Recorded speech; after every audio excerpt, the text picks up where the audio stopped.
Dad, are you going with a woman we don't know to a foreign country?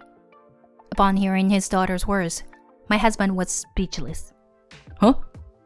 Ignoring his startled expression, my daughter continued. Daddy, is it okay? You won't be able to come back to America forever, you know? Huh? What's this kid talking about? Goodbye, Daddy. Even though we won't see each other anymore, it doesn't matter. Looking at his daughter weirdly, my husband set off on his overseas business trip. Back then, I had no idea that this would be the moment that would shape his destiny. My name is Meredith. I am a working mother raising my only daughter, Haven. I graduated with a pharmacy degree and now work as a pharmacist nearby. I met my husband Adrian through a friend's introduction. This guy is popular, you know? When I was introduced to Adrian through that friend's communication app, I couldn't help but notice he was quite the modern-day heartthrob. So, it was quite surprising when he chose me among all the others. After we got married, and some time has passed, I distinctly remember how happy I felt when Adrian said, "I feel at ease when I'm with you, Meredith." Soon after that, we were blessed with Haven, and we were overjoyed with happiness. Our little girl Haven is growing up so fast, and she's seriously the cutest. Looking at her doesn't hurt at all. On the other hand, Adrian has been working as a salesperson for a big company that deals with imported goods since his bachelor days. Since his department transfer, he seems to be quite busy, and it looks like he's been going on more overseas business trips. Adrian is often away from home, and he returns late, so I've been feeling a bit lonely. With Adrian being so busy, I took care of all the household chores and child-rearing responsibilities. Doing everything on my own was tough, but since I work as a part-time pharmacist, I have some flexibility with my time. It's only natural for me, as his wife, to support him when he's busy. In my head, I knew that, but I also felt a bit tired. But still, because Haven is so adorable, it gives me strength to keep going and do my best. One day, something happened. After Adrian left for work, when I was about to take Haven to the nursery, my daughter starts saying something strange. Mom, you need to bring an umbrella with you today. Huh, but the forecast says it will be sunny all day. Just bring it. Come on. I'll wear my rain boots. Haven put on her rain boots and handed me my umbrella from the stand, pushing it into my hands. Kids can be so stubborn in the oddest situations. With a sigh, I accepted the umbrella and held Haven's hand as we left the house. Naturally, there were no other people carrying umbrellas, and no other kids wore rain boots to the nursery. I felt a bit embarrassed. In the evening, just as I was leaving work to pick up Haven, suddenly it started pouring rain like a waterfall. My colleagues were exclaiming, "Oh, rain? I didn't bring an umbrella," making a fuss. Life is full of mystery. With that thought in mind, I grabbed my umbrella and went to pick up Haven. Since Haven turned 4 years old, she started making these mysterious statements. It's as if she can see into the future. She says things that sounds like prophecies. I have a friend named Susie, who is both Adrian's co-worker's wife and my mom friend. One day, while hanging out with Susie and other friends at the park, while I was chatting with friends on the bench, Haven, who had been playing quietly in the sand, suddenly ran up to me. "Oh, Haven? What's the matter?" Haven seemed like she wanted to say something, looking towards the end of the park. When Susie asked, "What is it?" Haven started talking rapidly. Hey, Susie, did you lock your house? You have to be careful. Otherwise, burglars might get in, you know. Hey, Haven, why are you suddenly saying such things? Interrupting me as I tried to scold her, Susie gently stroked Haven's head and said, "Thank you for letting me know, Haven. I'll be careful." After Haven went back to the sandbox, Susie muttered, "Come to think of it, today, did I lock the door when I left? I sometimes forget, you know." On that day, I said goodbye to Susie and the others. Several days later, Susie approached me with a pale face and started talking. "Meredith, the other day, when I got back home after saying goodbye, I realized that I had left the door unlocked. So I remembered Haven's warning, and I've been making sure to lock it every day. Oh, really?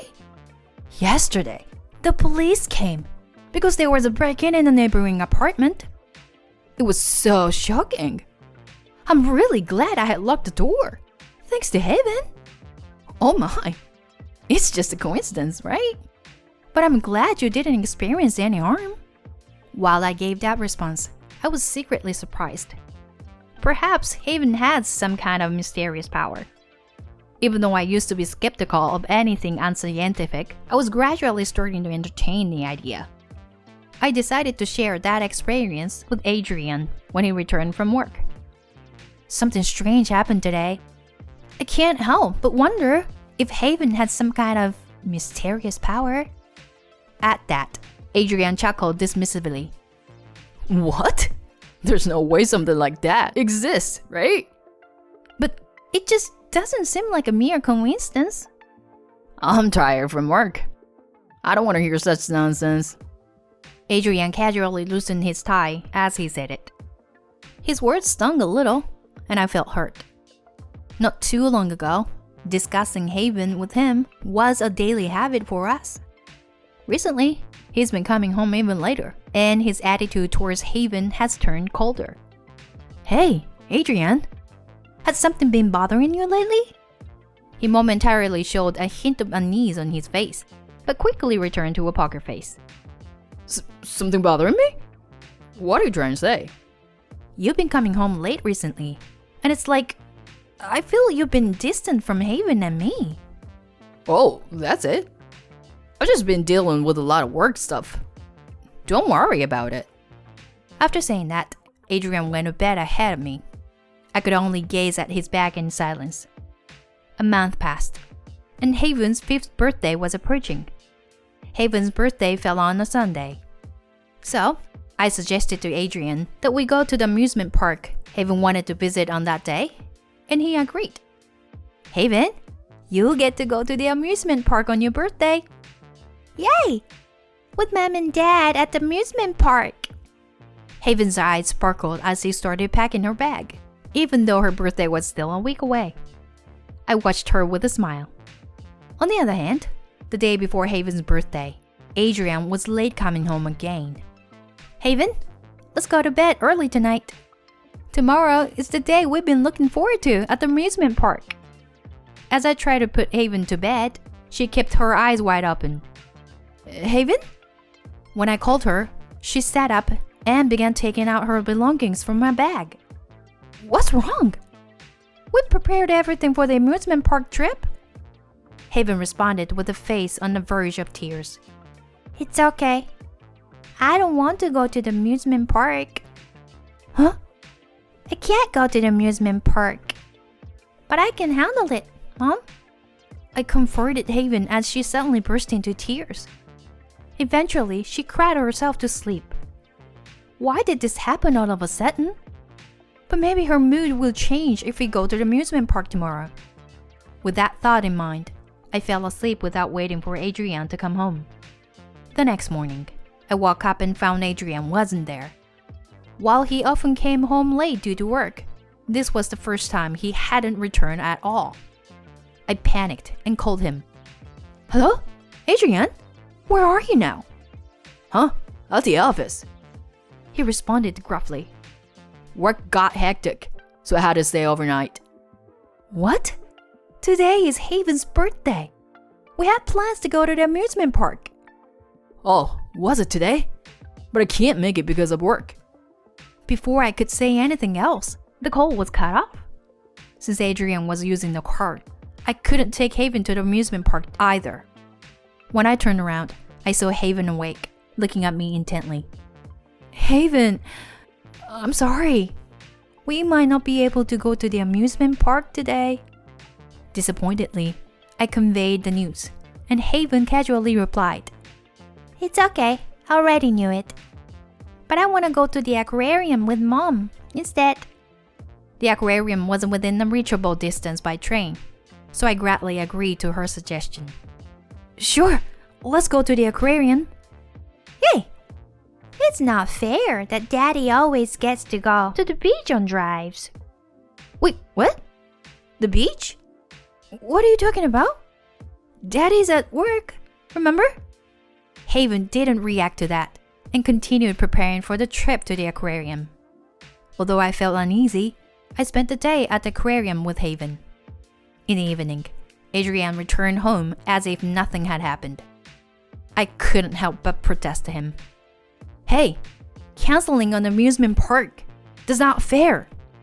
There's nothing I can do. It was work, alright? Adrian had a visibly annoyed expression. As I looked closely at him, I noticed something. You? Didn't you get sunburned? Huh? Oh, I got it when I was out in a field. Adrian said that and quickly escaped to another room. Haven's words flashed in my mind. Isn't it fair that Dad always gets to go to the beach? Those words. Adrian might be hiding something from us. I gradually started to suspect him. A few weeks later, Adrian was scheduled for a one-week business trip abroad. On that morning, Haven and I were seeing him off with suitcases. Alright, I'm off. Take care of Heaven while I'm gone. As usual, though I felt a certain way, I still replied, sure, have a nice trip. Just as Adrian was about to leave, Haven spoke up. Dad, are you going with a woman we don't know to a foreign country? Huh? Adrian looked at Haven with a startled expression. Ignoring his reaction, Haven continued. But is it okay? You won't be able to come back to America forever, you know? Huh? What's this kid talking about? Adrian looked at Haven with an uneasy expression. Haven? That's not something to say. It's not a good omen. Glancing at us, Adrian's face twisted and he tried to leave. Bye, Daddy. We won't see each other anymore. But it's okay. Hey, Haven! The front door closed and Adrian left. Back then, I had no idea this would be the moment that would shape his destiny. 2 days after Adrian left for his overseas business trip, as I was keeping Haven entertained like a makeshift daycare and preparing dinner, all of a sudden, the intercom rang.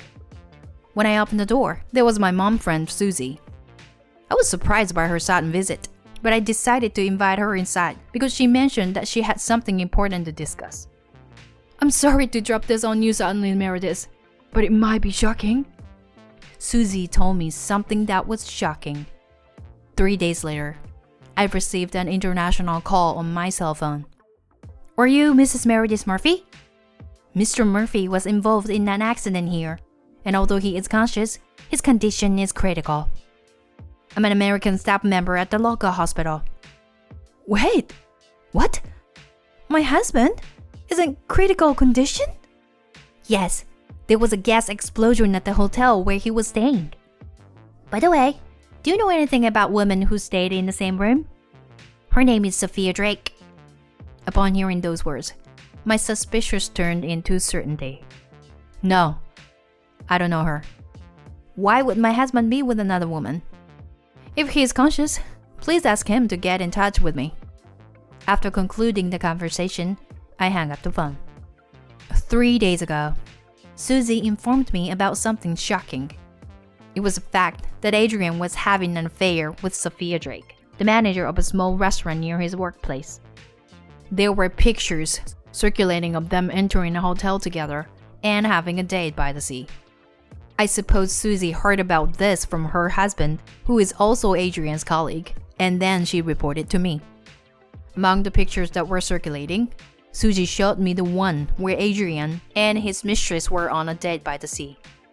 It was undoubtedly my husband, Adrian, walking hand in hand with a woman I didn't know. In the photo, he was wearing the same clothes he had planned to wear on the day we were supposed to go to the amusement park. It's not fair that Daddy gets to go on drives and to the beach all the time. Haven's words from that time kept swirling in my head.